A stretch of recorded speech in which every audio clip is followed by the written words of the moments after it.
Live from Charlotte, this is WBTV News on your side. Now at 6 o'clock, a community mourning. 5 lives lost in York County. There'll be a great void. There'll be a major void in this community. Just one person survived the deadly mass shooting. We need prayers. Like, if you are not a praying person, I beg of you just to drop to your knees and just pray. Just pray for Robert. Tonight, we're learning more about that survivor. And the big question on everyone's mind, why? We are piecing it together as we learn more about the gunman's life from people who knew him. Difficult day for our community. Good evening, I'm Jamie Ball. And I'm Molly Grantham. Thanks for joining us here at 6. We continue with our breaking news coverage tonight of that deadly mass shooting in York County. Now on primetime, some of you may wake up to rain tomorrow morning. Plus, we are tracking 2 first alert weather days. Plus, more jobs could be coming to Chester County. An international brand wants to build a headquarters right here. The decision is now in the hands of Governor Henry McMaster. But first. 118-10-4. The final call for 2 deputies killed in the line of duty. A community tries to find the words to say thank you and goodbye as beloved sons and deputies are laid to rest. Good evening. Thanks for joining us here at Primetime at 7 o'clock. I'm Maureen O'Boyle.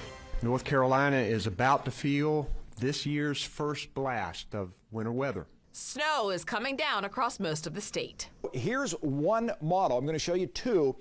This is the more pessimistic model. WBTV has the certified most accurate weather forecast. But of course, we will be in Storm 3 as it continues to worsen. It's been very interesting to see it go from the mountains, then into the foothills, and we're starting to see that wintry mix now as far as Hickory. We're on your side with team weather coverage across our area. And we, of course, have been tracking it all last night, all this morning, up until right now for you. Good evening and welcome. I'm Molly Grantham. And I'm Alex Giles. Thanks for joining us. First tonight, we have that continuing coverage of this first alert weather day. Now on primetime, storms are popping up along the cold front that will bring big changes in the days ahead. We are pinpointing if rain could interrupt your Cinco de Mayo plans tonight. Plus, a decision on the death penalty in South Carolina. After a decade-long pause, executions could start up again soon with new options on how inmates die.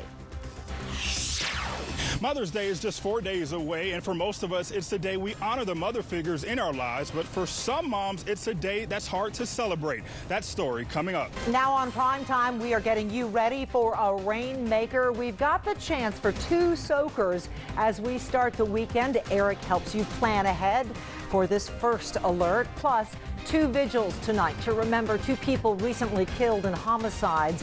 Vigils help hurting hearts, but they don't stop crime. The sheriff shares plans to bring down crime in Charlotte.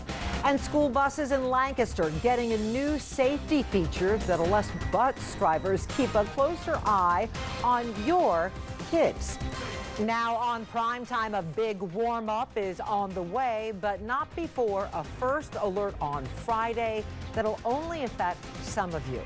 Plus, a big decision expected from Charlotte-Mecklenburg schools tonight, another change to your child's schedule. We are breaking it all down and who it could impact. But first, Some places will be able to increase capacity up to 100% indoors and outdoors with safety protocols in place.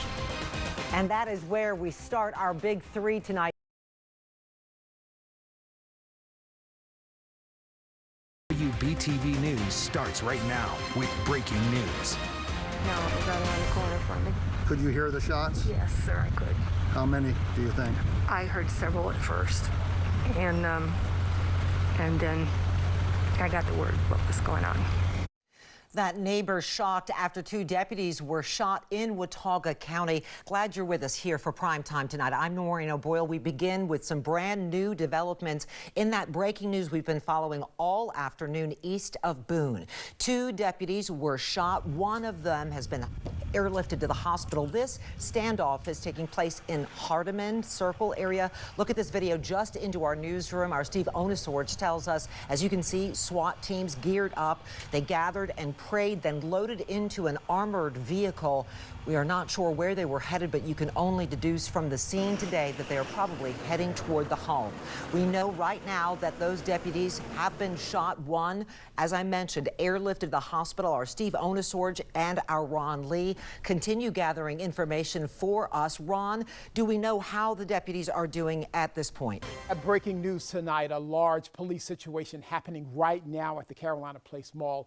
Good evening, and thanks for being with us tonight. I'm Dedrick Russell. And I'm Molly Grantham. Thank you for staying with us as we cover this breaking news at Carolina Place Mall in southern Mecklenburg County. CMPD is on the scene as well as Pineville Police, and our Brandon Hamilton is there now as well.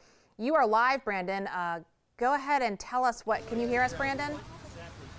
Yes, I can hear you. And Molly, we just heard from Pineville PD and some quick updates what they were responding here to reports of an active shooter. Police told us, thankfully right now, no victims, no injuries. They are still searching for the suspect. So this entire mall has been evacuated just to make sure no one is in here hiding. The entire mall, again, cleared. I do want to take a second to introduce Lachey with me. She was working inside of Belk. I know it has to be a scary situation. Just kind of tell us what you heard, what you saw. I seen I heard 2 gunshots. I was at the register ringing people up when I seen a stampede of people come in and running saying that they were shooting. So all I did was run to as well.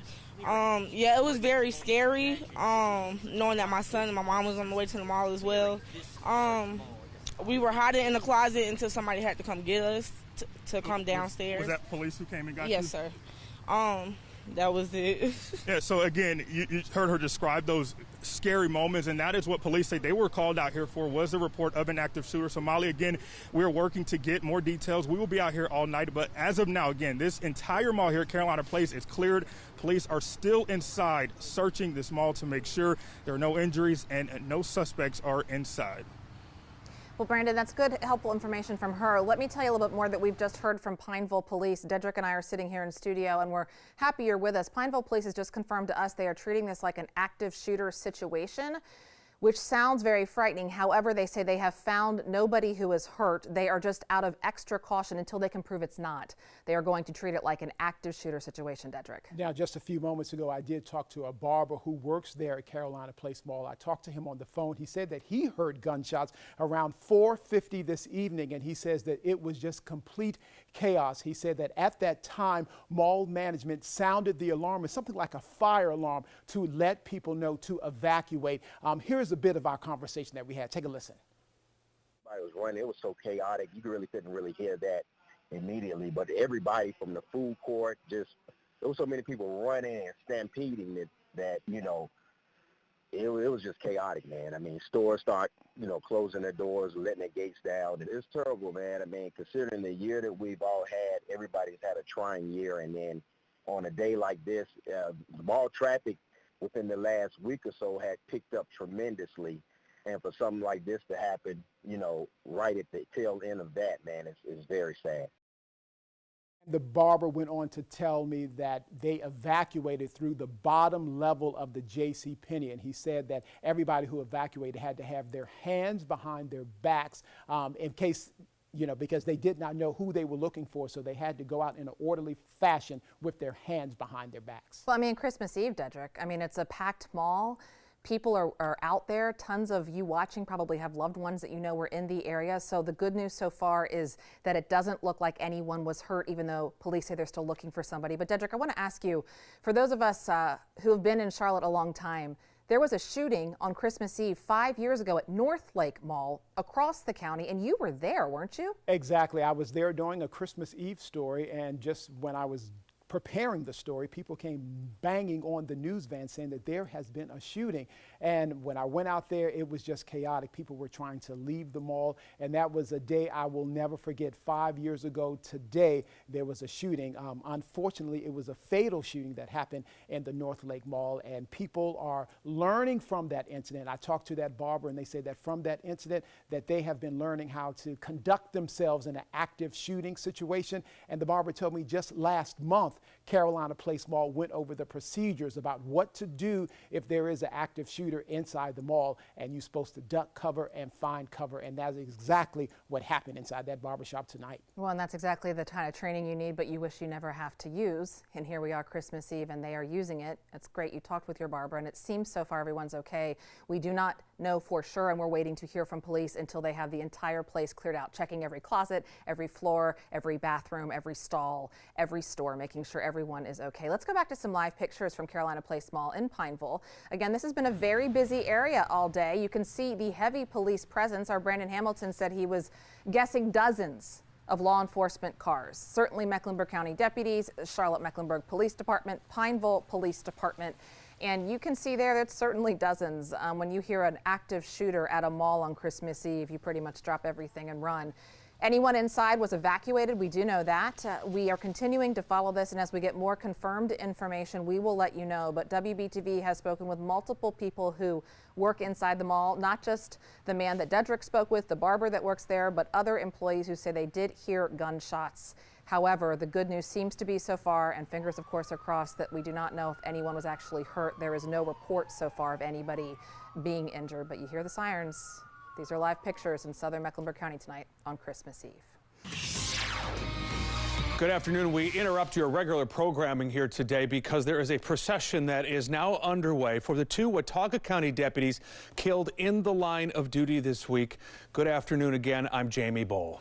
And I'm Molly Grantham. We are proud to bring you this moment. You are seeing right here the procession carrying, as Jamie said, the two Watauga County deputies. You have Sergeant Chris Ward and K-9 Officer Logan Fox, and there are two hearses, there are patrol cars, and of course it was let off, Jamie, with the 6 motorcycles. They are coming back from Winston-Salem and are now making their way back to Boone and the funeral home of Austin and Barnes there on Queen Street in Boone. This is Deep Gap, Highway 421, 15-20 minutes away from Boone. Autopsies were performed on the two deputies earlier today and over the last day or so, and again now they are being returned home, and you can see some folks have stopped by.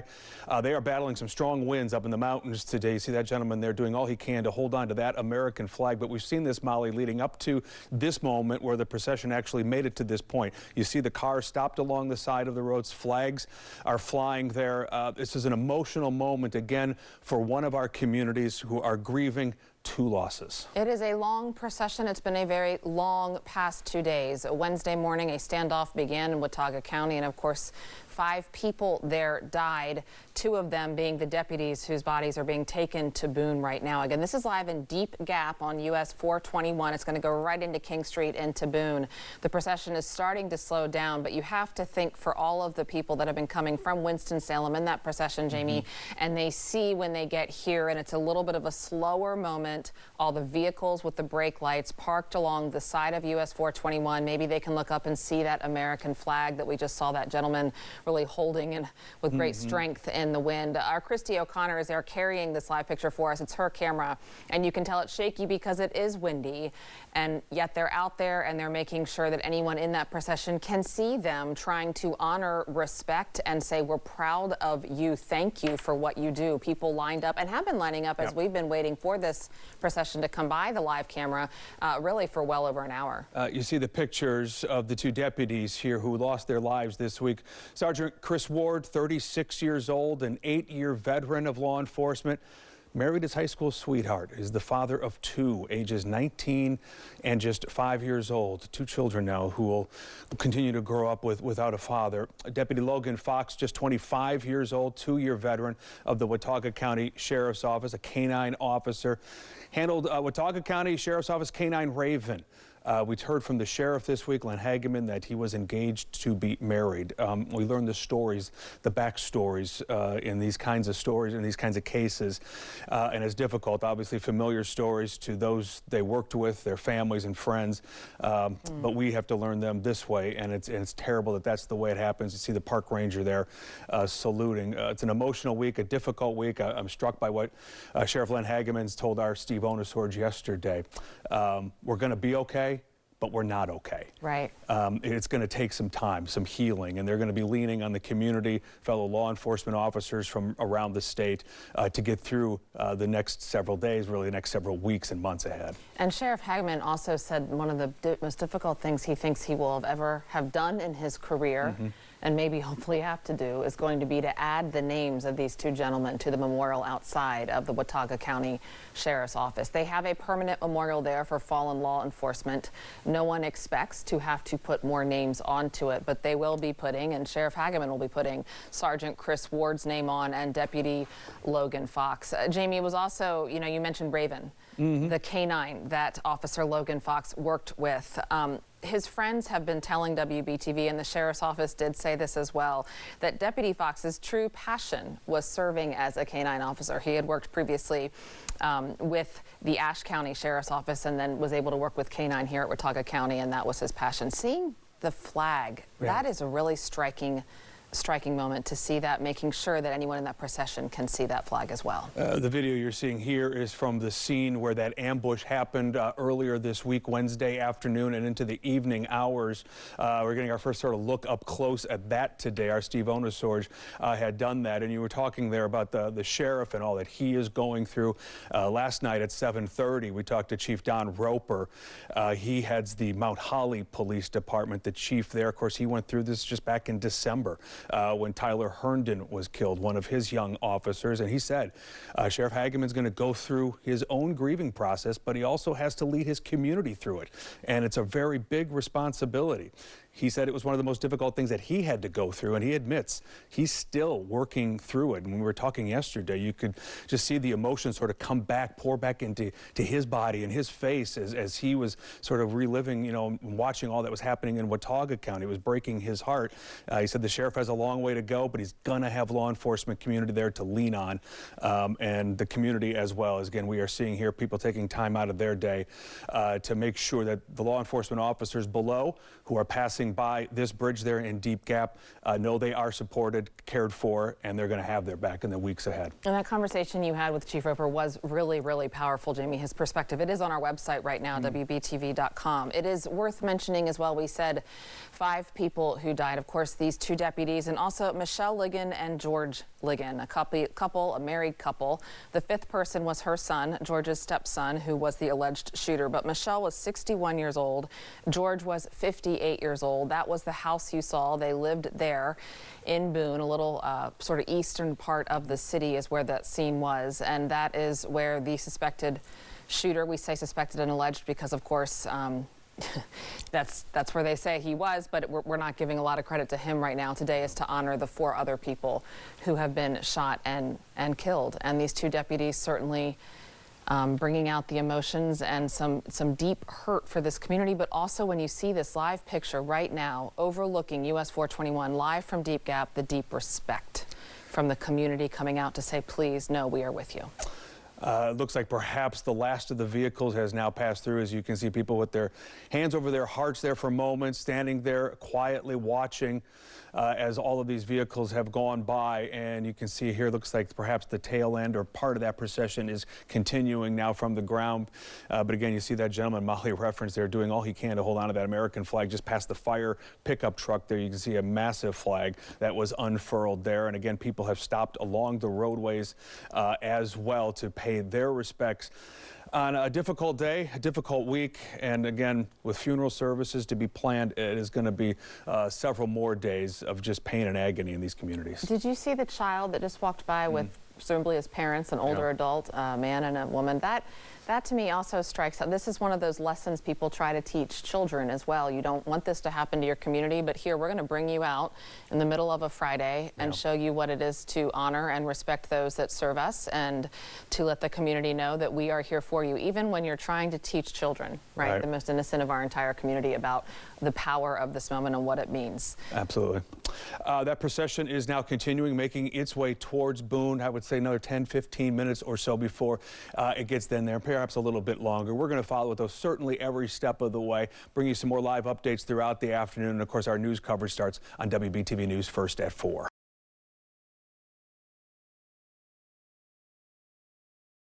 Next on Prime Time. 3 weeks ago today, tragedy happened to the Leslie family. In honor of the lost loved ones, their family had one request, and their community really came through. Plus, churches are answering the prayer to build more affordable housing in Charlotte. There is a new building going up right now in Uptown. And Maureen, that is a busy weather map behind me, and so get ready. Cool air is going to slice into this warm air that we have right now. And what about all that rain coming our way? It's part of your weekend First Alert forecast. Next on Primetime, it's a Carolina story that's made national news. 18 kids trapped on that hijacked school bus. They're all safe, but tonight, South Carolina investigators are looking into the man who stole the bus. We've got new information at 7. Plus, in less than 2 hours, a major bridge repair begins. What you must know in order to get around the Catawba River in the coming weeks. Next on Primetime, we are losing loved ones to suicide at a troubling rate. Simply opening up the conversation with your child could actually save their life. Plus, when the baking soda and vinegar mix, it creates carbon dioxide gas, which fills up the balloon. this TikTok teacher works at a Charlotte elementary school, but she reaches students all over the world. Now she's getting recognized for her work during the pandemic.